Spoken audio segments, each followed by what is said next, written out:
Mabuhay ang bagong Pilipinas! Tatak ng isang bagong Pilipinas ang mensahe ng administrasyon ni Pangulong Bongbong Marcos sa kanyang ikalawang taon sa pwesto.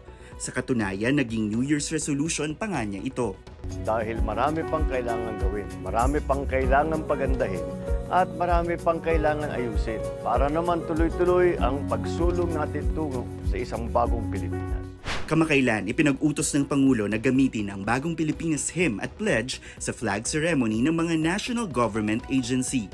Pero inalmahan ito ng ilang mga mambabatas dahil hindi raw ito maaaring gawing mandatory.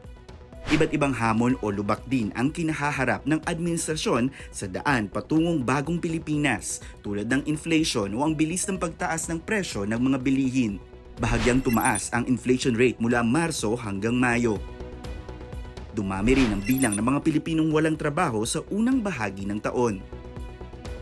Sa girian sa West Philippine Sea, nasaksihan ang pagtindi ng tensyon sa karagatan sa pagitan ng Pilipinas at China at pagiging mas agresibo ng Chinese Coast Guard sa tuwing may resupply mission sa BRP Sierra Madre sa Ayungin Shoal. If a Filipino citizen is killed by a willful act, that is, I think, very, very close to what we define as an act of war.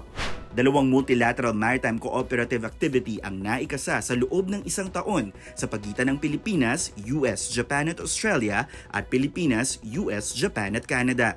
Nagkaroon din ng makasaysayang Philippines, US at Japan Trilateral Leaders Summit ngayong taon. The United States defense commitments to Japan and to the Philippines are ironclad. They're ironclad. Masalimuot din ang usapin sa West Philippine Sea dahil ngayong taon naungkat ang Gentleman's Agreement ni dating Pangulong Rodrigo Duterte sa China at ang paglabas ng umano'y recording ng usapin ni dating AFP Westcom Chief Alberto Carlos at isang Chinese embassy official. Umabot sa 15 foreign trips ang isinagawa ng Pangulo mula July 2023 hanggang June 2024. Ayon sa Malacanang, nagresulta ng bilyong-bilyong investment pledges at trabaho ang mga naging biyahe ni Ginoong Marcos.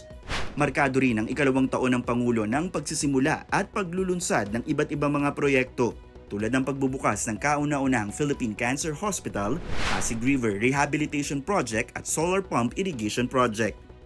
Sa biyahe patungong bagong Pilipinas, nagkaroon din ng pagbabago sa mga liderato. Walang team ko, team mo, team niya. Team dapat naming lahat ay ang bansang Pilipinas.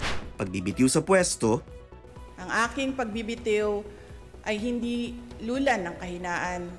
At bangayan sa larangan ng politika at pamilya. Mr. President, baka susunod ka sa dinaanan ng tatay mo. Sa pagsisimula ng kanyang ikatlong taon bilang Pangulo, patuloy na magmamatsyag ang taong bayan kung abot kamay o ramdam na ba ang bagong Pilipinas. Para sa impormasyong napapanahon at on demand, ako si Tristan Odalo, Newswatch Plus.